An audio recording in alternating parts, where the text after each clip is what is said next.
ఓం శ్రీ గురుభ్యో నమః. ఈ వీడియోకి అందరికీ స్వాగతం. ఇది మనం ఈ వారం చెప్పుకోబోయే శ్లోకాల్లో ఆఖరి వీడియో 10వ శ్లోకం. ఈ వీడియో ద్వారా మనం తెలుసుకుందాము.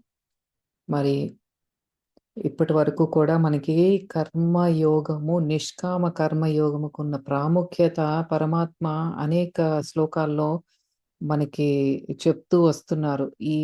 మనం ఈ అధ్యాయం ప్రారంభించుకున్నప్పటి నుండి కూడా మనం కర్మలు చెయ్యాలి. ఆ కర్మలు ఎలా చేయాలి? చేస్తే వాటి వల్ల వచ్చే ప్రయోజనం ఏంటంటే అల్టిమేట్ గోల్ ఈజ్ మోక్షం.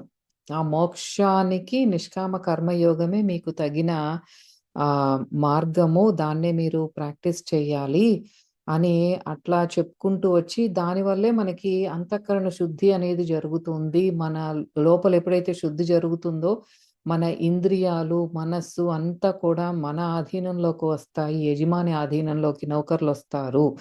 అది జ్ఞాని యొక్క స్థితిలో ఉండి అన్నీ మనం సెపరేట్‌గా వాటి పని అది జరుగుతోంది. ఇంద్రియాలు వాటి పని అవి చేస్తున్నాయి. నేనిక్కడ చేసేదేమి లేదు అన్నది ఒక జ్ఞాని స్థితిలో ఉండి అన్నీ చూడగలుగుతాం. మనం ఎప్పుడైతే చక్కగా మనం చేసే సాధన చేసుకుంటూ ముందుకు వెళతామో మనం ఆ స్థితికి చేరుకుంటామనమాట, యోగి స్థితికి. అయితే ఆహ్, మనం 8, 9వ శ్లోకాల్లో ఏదైతే చెప్పుకున్నామో ఆహ్, భౌతిక శరీరము, సూక్ష్మ శరీరము, కారణ శరీరానికి అతీతంగా ఉన్న శక్తితో మనం ఎప్పుడైతే ఉంటామో ఇవన్నీ గూడా సాక్షిగా చూడగలుగుతామని, అక్కడ ఇంకొక చిన్న వివరణ ఏంటంటే, అక్కడ మనకి కళ్ళు బ్లింక్ చేయటం అని ఇచ్చారు కదా! మనం ఆహ్, ఈ ఏమంటారది? ఉన్మిషన్ కన్నులు తెరవటం, నిమిషన్ ఆర్పటం.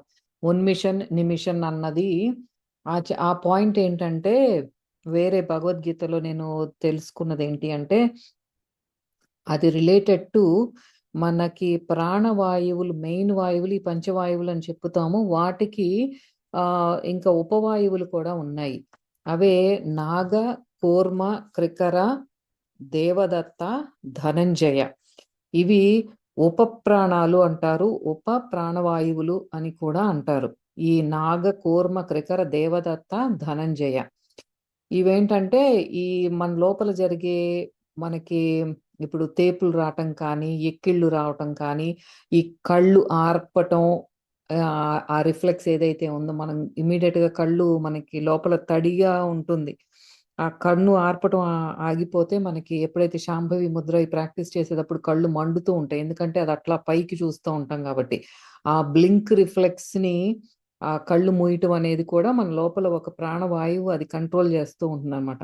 మనం తుమ్ములు తుమ్మటం కానీ, నిద్రొచ్చినప్పుడు మనకి ఆవలింతలు రావటం కానీ, ఇవన్నీ కూడా ఈ లోపల ఉన్న ఉపవాయువులు వీటిని నడుపుతూ ఉంటాయి. ఈ కళ్ళు మూయటం అనేది దానికి సంబంధించిన ఉపవాయువు ఏదేంటంటే కూర్మ. ఆ కూర్మ వాయువు అంటే ఇక్కడ చెప్పేదేంటి అంటే, మనకి ఆహ్, అం అంత సూక్ష్మంగా కూడా జ్ఞాని చూడగలుగుతారనమాట.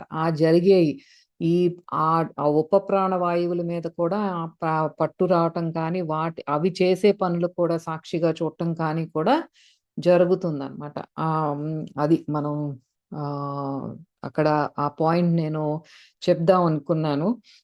మర్చిపోయాను ఇందాక. సో, ఇప్పుడు 10వ శ్లోకానికొచ్చేద్దాము. ఈ శ్లోకం అంతరార్థం తెలుసుకునే ముందు మనం సాయి మేడంతో ముందు శ్లోకాన్ని పాడించుకొని దాని లోతుల్లోకెళ్ళి చూద్దాం. Over to you Sai madam. 5వ అధ్యాయము 10వ శ్లోకము. బ్రహ్మణ్యాధాయ కర్మాణి సంగం త్యక్త్వా కరోతి యః లిప్యతేన స పాపేన పద్మపత్రమివాంభసా. Thank you madam. ఈ శ్లోకంలో ద మోస్ట్ పాపులర్ అందరికీ తెలిసిన నానుడి స్టేట్మెంట్, తామరాకు మీద నీటి బొట్టులా ఉండు అని చాలా మంది దగ్గర వింటాం ఇది. అది ఎక్కడి నుండి వచ్చిందంటే ఈ శ్లోకం నుండి వచ్చింది. ఆ సెకండ్ లైన్‌లో పద్మపత్రమివాంభస అని ఉంది కదా, ఆ పద్మపత్రం మన తామరాకు అదనమాట. సో లెట్స్ ఇక్కడ ఏం చెప్తున్నారు, బ్రహ్మణ్యాధాయ కర్మాణి సంగం త్యక్త్వా కరోతి యః. సంగం త్యక్త్వా అంటే లీవ్ దట్ అటాచ్మెంట్, త్యక్త్వా.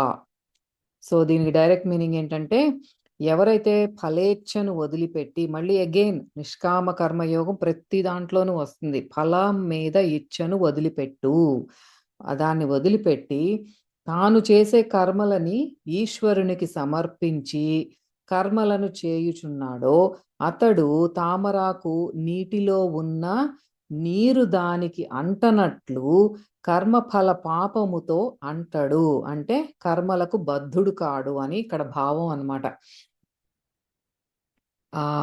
దీనికి మనం లోతుల్లోకి వెళ్ళి యోగానంద గారు ఏం చెప్పారంటే, ఇక్కడ తామరాకు మీద నీటి బొట్టులా ఉండు, దానికి ఇంకా మూలం ఈ లోతుల్లోకి చూద్దాం. అన్నింటికి మనం స్పందించి, ఇప్పుడు కొంతమంది ఉంటారు, మనకి చాలా కామన్ గా చూసేదే, ప్రతి చిన్నదానికి కూడా తీవ్రంగా రియాక్ట్ అయిపోవటం కానీ, ఎక్సైట్ అయిపోవటం కానీ, చిన్న చిన్న వాటికే అది అంటే బాగా ఉప్పొంగిపోవటం, కుంగిపోవటం. ఎంత ఎక్సైట్ అవుతామో అంత మనకు నచ్చింది జరిగినప్పుడు అంత కుంగిపోతాం కూడా. అటువంటి స్థితిలో అంటే ద్వంద్వత్వాలలో ఇంకా కూరుకుపోయి ఉన్న వాళ్ళు అనమాట. అన్నింటికి స్పందించి ఎక్సైట్ అయిపోయే వాళ్ళు ఏంటంటే, ఇప్పుడు ఒక సినిమా చూస్తున్నాము, ఆ నలుగురునో ఏదో కొంచెం ఎమోషనల్ మూవీ ఉంది, రీసెంట్ గా కూడా ఏదో అట్లాంటిది వచ్చింది, బలగం సంథింగ్ లైక్ దట్. అట్లా ఎమోషనల్ మూవీస్ చూసినప్పుడు ఏంటంటే చాలా భావోద్వేగానికి లోనైపోయి కళ్ళలోంచి కారిపోతా ఉంటాయి. దాంట్లో పూర్తిగా ఇన్వాల్వ్ అయిపోయి ఇంకట్లా ఏడ్చేస్తా ఉంటారనమాట. అట్లా మామూలుగా న్యూట్రల్ స్టేట్ లో ఎప్పుడు ఒక నిశ్చలంగా స్థిరంగా ఉండేవాళ్ళు, కామ్గా ఉండే వాళ్ళకి అట్లాంటి తీవ్రమైన భావోద్వేగాలు ఉండవు. సినిమాని సినిమా లాగానే చూస్తాం. అట్లా మనం అట్లా ఉదాహరణ తీసుకున్నట్లయితే, ఒక యోగికి సామాన్యుడికి కూడా ఉన్న తేడా అదే అన్నమాట. పాలు ఇప్పుడు నీటి మీద తేలవు, పాలు నీళ్లు రెండు కలిసిపోయే ఉంటాయి, మనం వీ క్యాంట్ సెపరేట్. పాలు అనేది నీటి మీద తేలవు. మనస్సు ఈ ద్వంద్వత్వాలతో, నేను నాది అన్న ఈ అహంకార మమకారాలతో బరువెక్కిపోయి ఎప్పుడైతే ఉంటుందో అన్నింటికీ రియాక్ట్ అవుతాం. సెపరేట్ గా చూడలేము దేన్ని. ఈ బాడీకి సంబంధించింది సెపరేట్ గా చూడలేము, మనసుకు సంబంధించింది సెపరేట్ గా చూడలేము. ఎందుకంటే ఆ తాదాత్మ్యత, ఇంకా పూర్తిగా అటాచ్ అయిపోయి ఉన్నాం బాడీకి, కాబట్టి ఆ సెపరేట్ గా చూడలేము అనమాట. అన్నింటికి రియాక్ట్ అయిపోతాం. ఎప్పుడైతే మన స్వస్వరూపాన్ని మనం దర్శిస్తామో అది ఇంపార్టెంట్ ఇక్కడ.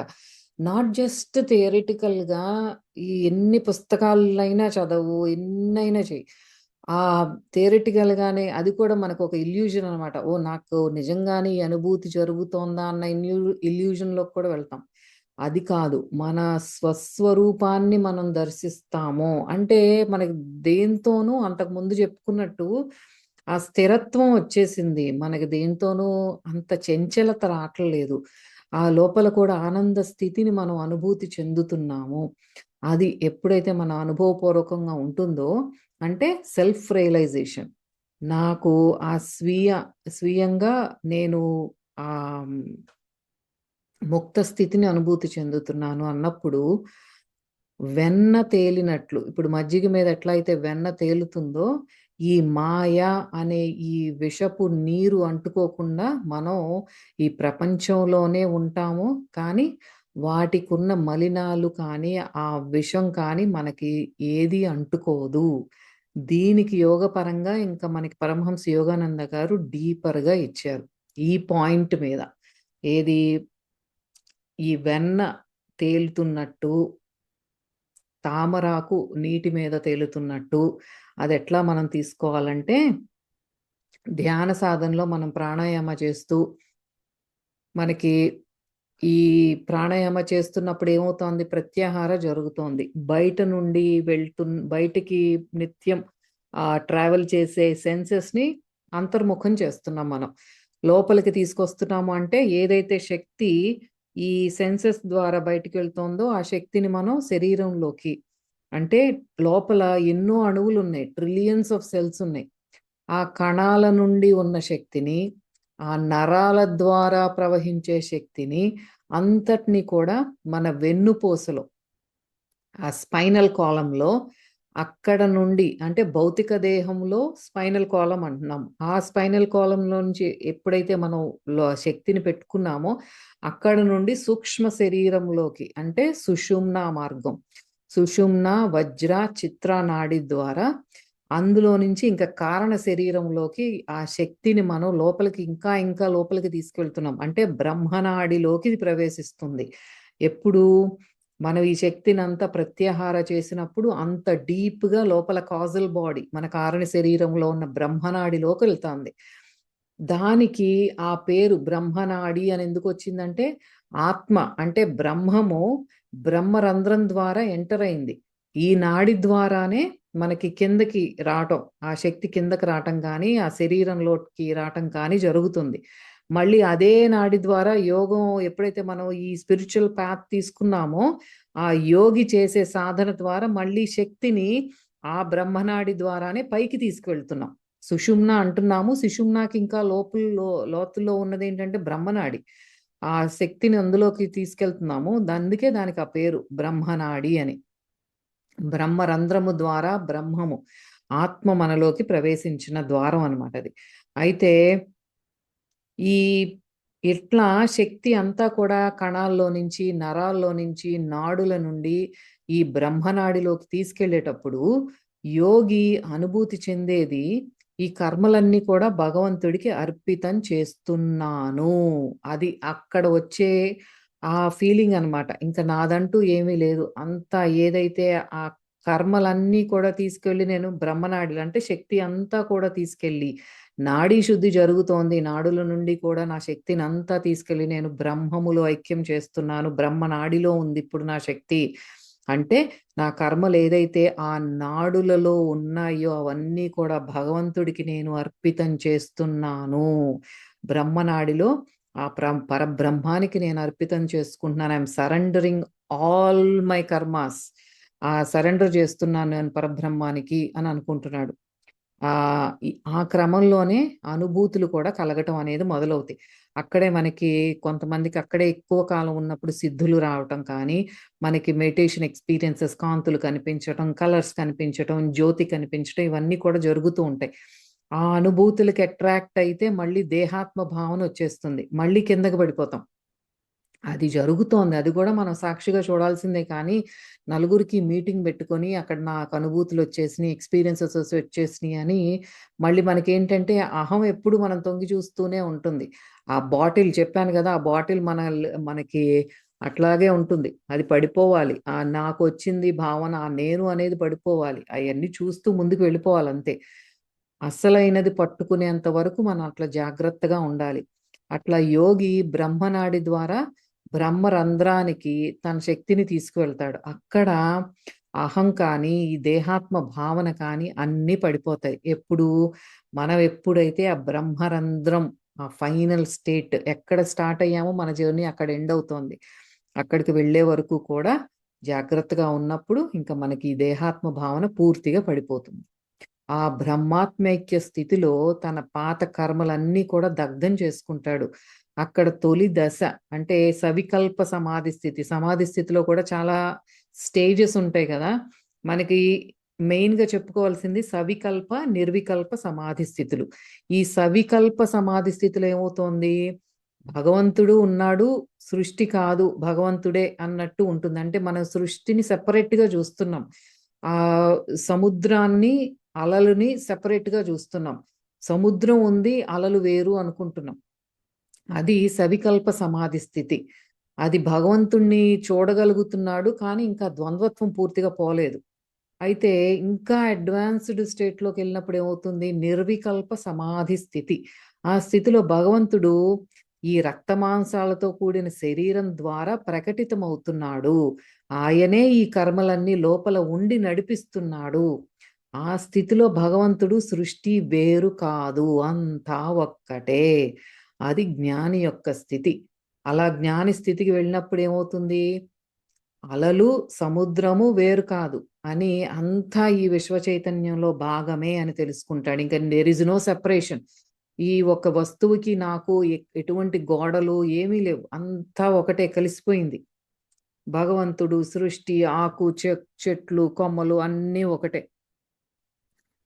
అలలు ఈ మనం ఈ ఇప్పుడు ఒక సముద్రాన్ని పక్కనకి వెళ్ళి చూస్తే, షోర్‌లో బీచ్ దగ్గరికెళ్ళి చూస్తే సముద్రం అంతా ఒకటిగానే కనిపిస్తుంది.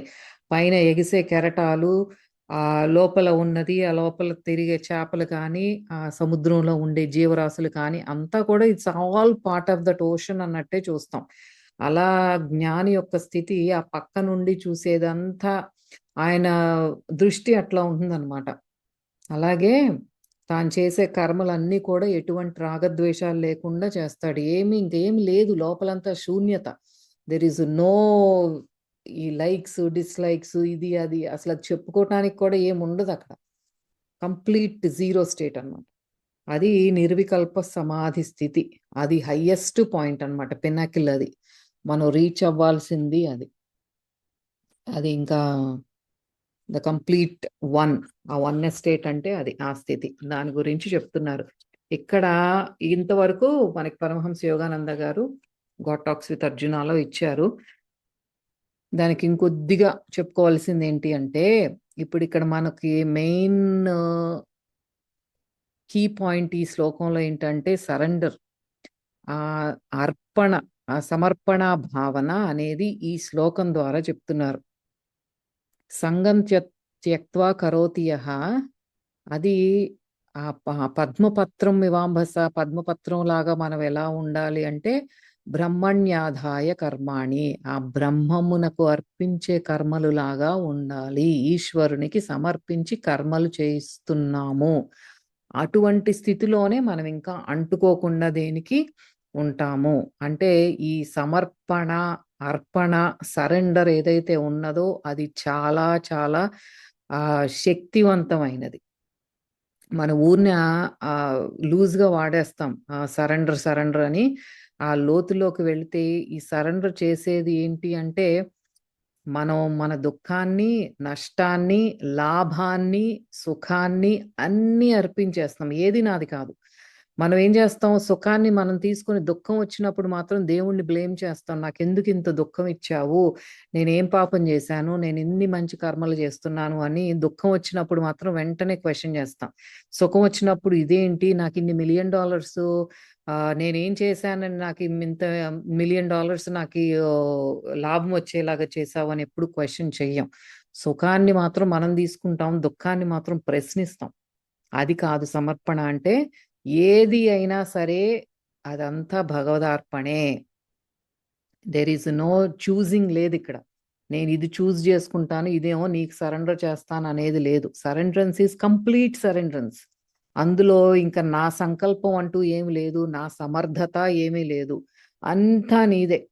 అట్లా చేసినప్పుడు ఇప్పుడు నేనేమన్నా అసమర్థురాలనా? బికాజ్ ఐఎమ్ వెరీ ఇన్కాంపిటెంట్, నాకేం తెలీదు, నేను ఒక అసమర్థురాలిని కాబట్టి అంత సమర్పిస్తున్నానా అంటే కాదు. ఆ సమర్పణ భావం లోపల ఏదో ఒక శక్తి ఉంటే తప్ప నువ్వు చేయలేవు. మనం నోటీస్ చేసుకున్నట్లయితే వీ డోంట్ డూ దట్ సరెండరెన్స్. చెప్తాం పైకి, ఏది సరెండర్ చెయ్యం.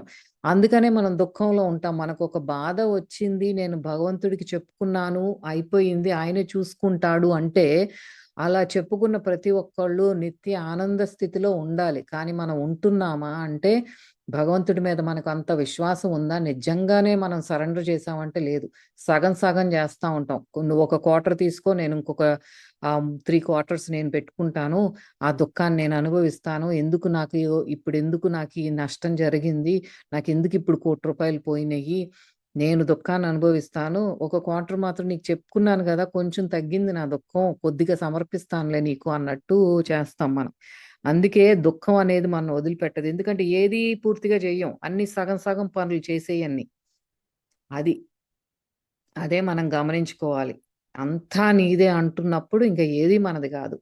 కర్మ చేయనప్పుడు ఇంకా పాపం ఎక్కడిది? ఇంక నేను అనేది లేదు అని సమర్పించుకుంటున్నప్పుడు, ఇంక అక్కడ కర్మ చేసేది నేను కాదు. ఇంక కర్మ చేయనప్పుడు ఇంకా పాపం ఎక్కడి నుంచి వస్తుంది, పుణ్యం ఎక్కడి నుంచి వస్తుంది. అదే అది తామరాకు మీద నీటి బొట్టులాగా. ఇప్పుడు తామరాకు మీద మురికి నీళ్లు పడినా మంచినీళ్లు పడినా దేనికి అంటుకోదు అది. అది దాని స్థితి. నేను మంచినీళ్ళకైతే అంటుకుంటాను, మురికి నీళ్ళు అయితే అంటుకోను అని తామరాకు అనదు. It is not attach to anything. ఏది దానికి అంటుకోవు. ఆ wax coating is protecting it from both dirty water and మంచి క్వాలిటీ వాటర్.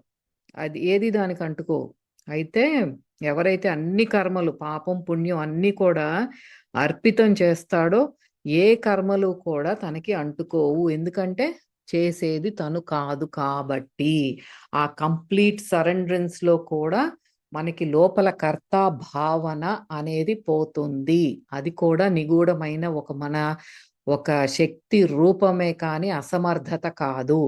ఆ కంప్లీట్ సరెండరెన్స్ ఈజ్ కర్తా భావన మనలో నుండి పోగొట్టుకోవటమే. అది కూడా మనం ప్రాక్టీస్ చేయాలి. మనకి ఏదన్నా ఒక కష్టం వచ్చింది, భగవంతుడికి చెప్పుకున్నాను, నేను బాబాతో చెప్పుకున్నాను అంటే ఇంకా తీసేసేయాలి మన లోపల నుండి. ఇంకా అది పూర్తిగా పోయింది, భారం ఆయన మీద వేసాము. వాట్ ఎవర్ హ్యాపెన్స్ హ్యాపెన్స్, ఆ రిజల్ట్ ఆయన ఏది ఇస్తే అది. అంత నమ్మకంతో ఉంటే మనకి అది కూడా మనలో మార్పు తీసుకొస్తుంది అనమాట. అంటే మనలో కర్త భావన ఉండదు. సో ఆ రిజల్ట్ కూడా మనది కాదు అని ఆనంద స్థితిలో ఉంటాం. ఇవన్నీ కూడా చాలా డీప్ కాన్సెప్ట్స్. మనం ఏ ఒక్క శ్లోకాన్ని గట్టిగా పట్టుకున్నా సరే, నిష్కామ కర్మయోగం ప్రాక్టీస్ చేసినా, ఆ చేస్తూ చేస్తూ లోపల డూవర్షిప్ కర్త భావన పోగొట్టుకున్నా, అదే ముందు ఫలితం మీద ఆకాంక్ష పోవాలి. చేస్తూ చేస్తూ నేను చేస్తున్నాను అన్న భావన పోవాలి. ఆ పోతూ పోతూ నాకు ఆ సరెండరెన్స్ కంప్లీట్గా ఇంకా భగవంతుడే అంతా, ఆయనే కర్త కర్మ క్రియ అంతా ఆయనదే అన్న భావన రావాలి. ఆ చేస్తూ చేస్తూ ఇంక ఈ ఇంద్రియాలు చేసేదేంటి, ఆ కన్ను అది చూస్తోంది, ఈ శరీరం ఈ పని చేస్తోంది, శరీరం అలసిపోయింది, దానికి నిద్ర వస్తోంది.